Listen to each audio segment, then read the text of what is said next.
Hello everyone. आज हम बात करेंगे इस वीडियो में जीएसटी रजिस्ट्रेशन के बारे में, यानी कि जीएसटी रजिस्ट्रेशन कराना किन के लिए कंपलसरी है और किन के लिए छूट दी गई है कि जीएसटी नंबर लेने की रिक्वायरमेंट नहीं है। तो चलिए लिस्ट में हम बात करते हैं पॉइंट 1 की कि कौन से पर्सन हैं जिन्हें जीएसटी रजिस्ट्रेशन कराना कंपलसरी नहीं है, जिन्हें छूट दी गई है। अगर आप एक ऐसे पर्सन हैं जो ऐसी गुड्स का बिजनेस कर रहे हैं, सिर्फ ऐसी गुड्स का बिजनेस कर रहे हैं और ऐसी सिर्फ सर्विसेज का बिजनेस कर रहे हैं जो जीएसटी लॉ में इंक्लूड नहीं की गई हैं, यानी कि एग्जेम्प्टेड गुड्स और सर्विसेज जिन पे जीएसटी नहीं अप्लाई होता है, अगर सिर्फ ऐसी गुड्स और सर्विसेज का बिजनेस करते हैं तो आपको जीएसटी नंबर लेने की रिक्वायरमेंट नहीं है। जैसे कि अल्कोहल है, पेट्रोलियम है, डीजल गुड्स है, इन पे पुराना एक्साइज और वेट अप्लाई हो रहा है, जीएसटी अप्लाई नहीं हो रहा है, तो इन लोगों को इनका बिजनेस करते हुए जीएसटी नंबर लेने की रिक्वायरमेंट्स नहीं है। एक एग्रीकल्चरिस्ट, यानी कि अगर एक एग्रीकल्चरिस्ट कल्टीवेशन यानी खेती बाड़ी करके कोई गुड्स प्रोड्यूस करता है और एज इट इज उसको सेल करता है, कल्टीवेशन करके गुड्स प्रोड्यूस करता है और उसको एज इट इज सेल करता है, तो बिना टर्नओवर लिमिट देखे हुए उसको छूट दी गई है कि जीएसटी में रजिस्ट्रेशन कराना कंपलसरी नहीं है। और ऐसे ही एग्रीकल्चरिस्ट के जो कमीशन एजेंट्स हैं उन्हें भी इससे जो है दूर रखा गया, यानी कि आपको उन्हें भी जीएसटी नंबर लेने की रिक्वायरमेंट नहीं है। एक ऐसे पर्सन जो ऐसी गुड्स का बिजनेस करते हैं या ऐसी सर्विसेज का बिजनेस कर रहे हैं जिन पे रिवर्स चार्ज मैकेनिज्म अप्लाई होता है, यानी कि ऐसी गुड्स और सर्विसेज जिन्हें खरीदने वाला जीएसटी पे करेगा, जीएसटी कलेक्ट करेगा और पे करेगा, खरीदने वाले के ऊपर रिस्पॉन्सिबिलिटी है, तो ऐसे गुड्स के सप्लायर्स को भी जीएसटी नंबर लेने की रिक्वायरमेंट नहीं है। कंडीशन क्या है कि सिर्फ एक्सक्लूसिवली यही गुड्स का ही सप्लायर होना चाहिए। अब बात करते हैं लिमिट्स बेस पे, यानी क्लियर हो गया होगा आपको कि जैसे कि जो गुड्स एग्जाम्प्ट हैं, जो जीएसटी लॉ में नहीं ली गई हैं, तो ऐसी गुड्स का अगर हम सप्लायर हैं तो हमें जीएसटी नंबर नहीं लेना है। अगर हम कल्टीवेशन से खेती बाड़ी करके कुछ गुड्स प्रोड्यूस करते हैं और उनको एज इट इज सेल करते हैं मार्केट में, तो भी हमें जीएसटी नंबर लेने की रिक्वायरमेंट्स नहीं है, चाहे हमारा टर्नओवर कुछ भी हो। साथ ही हमारे जो कमीशन एजेंट होंगे जो इससे हमारे काम में आगे जुड़े हुए हैं कल्टीवेशन वाले काम में, तो उनको भी जीएसटी नंबर लेने की रिक्वायरमेंट नहीं है। और आरसीएम यानी कि रिवर्स चार्ज मैकेनिज्म वाली गुड्स का हम अगर सप्लाई कर रहे हैं, यानी कि जो इसकी रिस्पॉन्सिबिलिटी खरीदने वाले की है जीएसटी पे करने की, तो तब भी हमें जीएसटी नंबर लेने की रिक्वायरमेंट नहीं है। अब लिमिट्स के बारे में बात करते हैं। लिमिट्स यानी कि एक गुड्स की सेल कर रहे हैं या आप सर्विसेज की सेल कर रहे हैं। पहले बात कर लेंगे सर्विसेज की। अगर आप सर्विसेज प्रोवाइडर हैं, सर्विसेज प्रोवाइड कर रहे हैं स्टेट के अंदर या स्टेट के बाहर, स्टेट के अंदर सप्लाई करें या स्टेट के बाहर सप्लाई करें, तो कुछ स्पेसिफाइड स्टेट्स को छोड़कर आपकी लिमिट 20 लाख की रखी गई है। यानी कि आप अगर सर्विस प्रोवाइड करते हैं, सर्विस की सप्लाई करते हैं, तो 20 लाख रुपए साल तक की सेल टर्नओवर तक आपको जीएसटी नंबर लेने की रिक्वायरमेंट नहीं है। वो स्पेसिफाइड स्टेट्स कौन से हैं मैं आपको पहले एक्सप्लेन कर देती हूँ। मणिपुर, मिजोरम, नागालैंड और त्रिपुरा। अगर इन स्टेट्स में आप सर्विस सप्लाई करते हैं या इन स्टेट्स के में आप रहते हैं और स्टेट से बाहर आप जो है सर्विस सप्लाई करते हैं, तो आपके लिए लिमिट 20 लाख नहीं है, आपके लिए लिमिट 10 लाख रुपए की रखी गई है। अब बात करते हैं ऐसे पर्सन्स जो गुड्स का बिजनेस करते हैं। अब गुड्स के अगर आप सप्लायर, सिर्फ गुड्स के अगर आप सप्लायर हैं जो एग्जेम्प्टेड नहीं है और टैक्सेबल हैं, और ऐसी गुड्स के आप सप्लायर हैं, तो आपको स्टेट के अंदर या स्टेट के बाहर पहले ये देखना होगा कि अगर आपकी सप्लाई सिर्फ और सिर्फ स्टेट के अंदर होती है, तो आपको 40 लाख रुपए साल तक के टर्नओवर तक जीएसटी नंबर लेने की रिक्वायरमेंट नहीं है। लेकिन स्टेट से बाहर सेल होते ही अगर आपकी जो सेल है, वो सप्लाई है, स्टेट से बाहर होती है, तो आपके लिए कोई लिमिट नहीं है, आपको जीएसटी नंबर लेना पड़ेगा अगर आप गुड्स के सप्लायर हैं। अब इसमें कुछ कंडीशंस हैं। अब गुड्स में वो कहती है गवर्नमेंट कि अगर आप आइसक्रीम, पान मसाला, तंबाकू रिलेटेड गुड्स के मैन्युफैक्चरर या सप्लायर हैं, तो आपके लिए लिमिट स्टेट के अंदर 40 लाख रुपए की नहीं है, आपके लिए लिमिट स्टेट के अंदर 20 लाख रुपए की ही रहेगी। और स्टेट से बाहर तो आपके लिए कोई लिमिट है ही नहीं, आपको तो जीएसटी नंबर लेना ही पड़ेगा। अब एक और गुड्स उन्होंने इंक्लूड की, हैंडीक्राफ्ट गुड्स।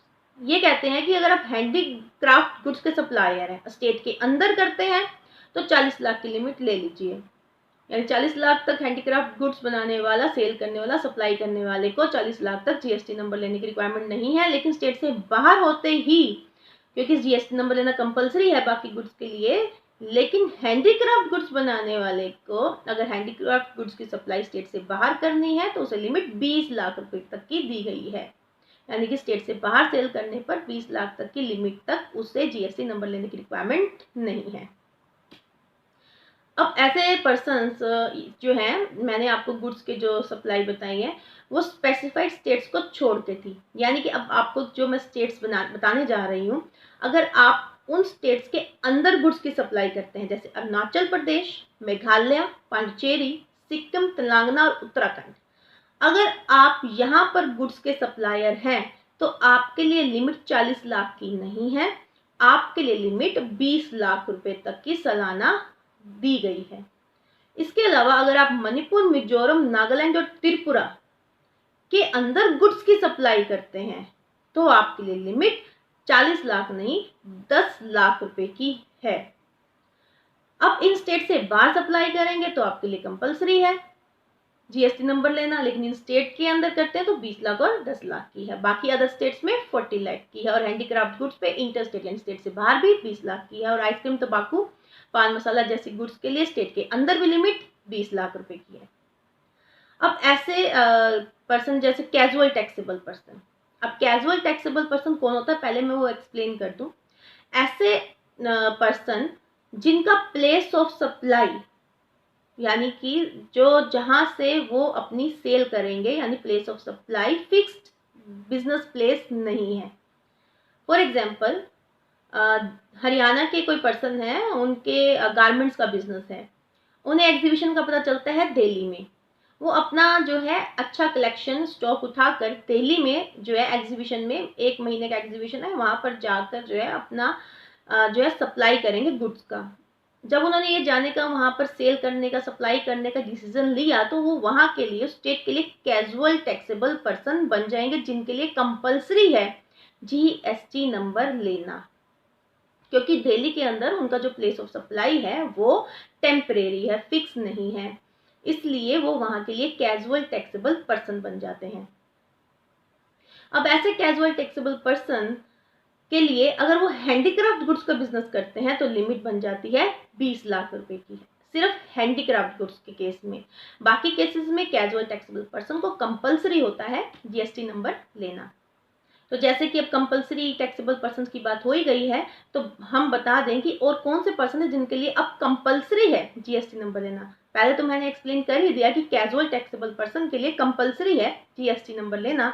तो साथ ही जो पर्सन जिन पर रिवर्स चार्ज मैकेनिज्म अप्लाई हो रहा है, यानी कि ऐसे पर्सन जो जिनका सप्लाई का जो टर्नओवर है वो जो है चाहे लिमिट से कम हो, लेकिन अगर वो परचेज करते हैं ऐसी गुड्स की जिन पर उनकी रिस्पॉन्सिबिलिटी है जीएसटी सबमिट कराना, तो उन्हें कहते हैं the goods, the buyer of goods on which the RCM apply. यानी कि ऐसी गुड्स जिन पे गवर्नमेंट कहती है कि खरीदने वाला, यानी ऐसी गुड्स और सर्विसेज जिन पे बायर की रिस्पॉन्सिबिलिटी है जीएसटी को जमा कराने की, तो उन पर्सन्स के लिए भी जीएसटी नंबर लेना कंपलसरी हो जाता है, उनकी टर्नओवर लिमिट चाहे जो थ्रेशोल्ड लिमिट से कम ही क्यों ना हो।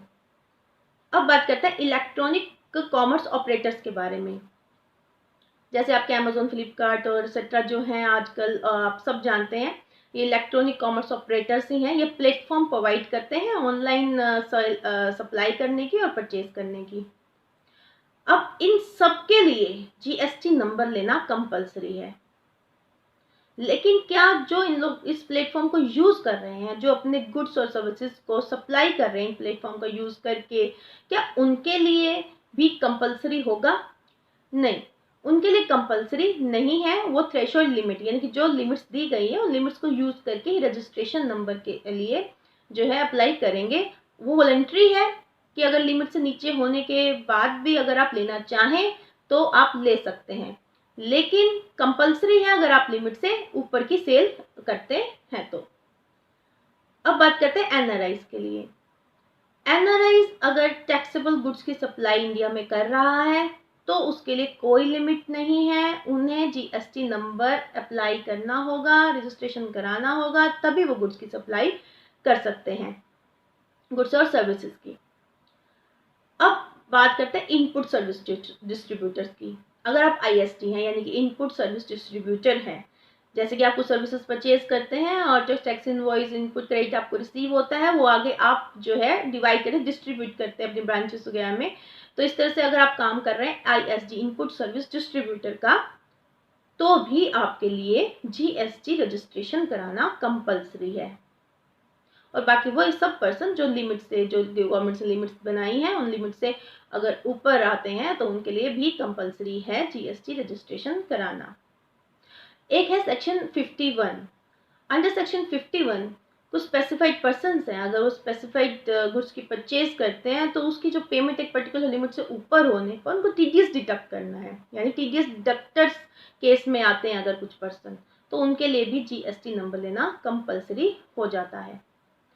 तो आई होप आपको क्लियर हो गया होगा कि जीएसटी नंबर किन के लिए लेना कंपलसरी है और किन के लिए लेना ज़रूरी नहीं है। इन शॉर्ट मैं आपको एक्सप्लेन कर देती हूँ। अगर आप एग्जेम्प्टेड गुड्स का कर रहे हैं होली, यानी कि पूरी तरह से सिर्फ और सिर्फ एग्जेम्प्टेड और जो गुड्स हैं जो जीएसटी लॉ में नहीं इंक्लूड की गई हैं, अगर उनका बिजनेस कर रहे हैं तो आपके लिए जीएसटी नंबर लेना कंपलसरी नहीं है। अगर आप कल्टिवेशन से प्रोड्यूस कर रहे हैं कुछ गुड्स को और डायरेक्टली उनको सेल करते हैं उसी रूप में, तो भी आपके लिए लेना ज़रूरी नहीं है और आपके ही कमीशन एजेंट्स के लिए भी जो है ज़रूरी नहीं है। अब कमीशन एजेंट्स अगर दूसरी टैक्सेबल सप्लायर्स और उनकी गुड्स के कमीशन एजेंट्स हैं तो उनके लिए लेना कंपलसरी है, लेकिन एग्रीकल्चरिस्ट जो एग्जेम्प्ट है जिसके लिए लेना ज़रूरी नहीं है बाय कल्टिवेशन, तो उनके कमीशन एजेंट्स के लिए भी लेना कंपलसरी नहीं है।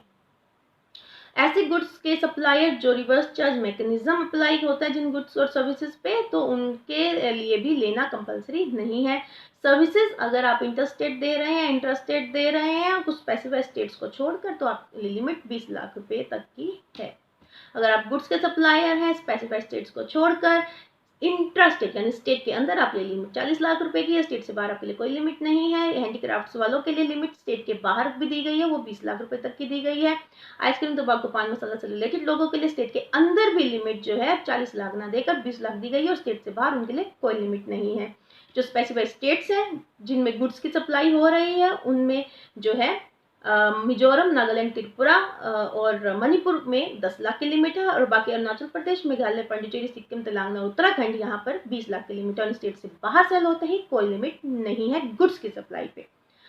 और अब बात करते हैं कैजुअल टैक्सेबल पर्सन अगर जो है हैंडीक्राफ्ट गुड्स का बिजनेस करता है इंटरस्टेट यानी कि स्टेट से बाहर, तो 20 लाख की लिमिट दी गई है। अदरवाइज कैजुअल टैक्सेबल पर्सन के लिए भी जीएसटी नंबर लेना कंपलसरी होता है। इसके अलावा जो पर्सन है जो ऐसी गुड्स के बाय है जो रिवर्स चार्ज मैकेनिज्म अप्लाई होता है, ऐसी गुड्स और सर्विसेज के बाय है जिन पर रिवर्स चार्ज मैकेनिज्म अप्लाई होता है, तो उनके लिए भी लेना कंपलसरी है। साथ ही एवरी इलेक्ट्रॉनिक कॉमर्स ऑपरेटर को लेना जरूरी है, नॉन रेजिडेंट्स को लेना जरूरी है और ऐसे पर्सन जो टीडीएस डिडक्ट करेंगे उनके लिए भी लेना जरूरी है। इनपुट सर्विस डिस्ट्रीब्यूटर के लिए लेना भी जरूरी है और ऐसे कमीशन एजेंट्स जो टैक्सेबल सप्लायर्स के हैं, टैक्सेबल गुड्स की जो सप्लाई कर रहे हैं, ऐसे पर्सन्स के कमीशन एजेंट्स के लिए भी लेना कंपलसरी है। आई होप ये वीडियो आपको काफ़ी आपका जो है जीएसटी रजिस्ट्रेशन के बारे में अगर कोई डाउट हुआ तो क्लियर हुआ होगा। I hope you all like it. If you like it, then please subscribe and share also. Thank you.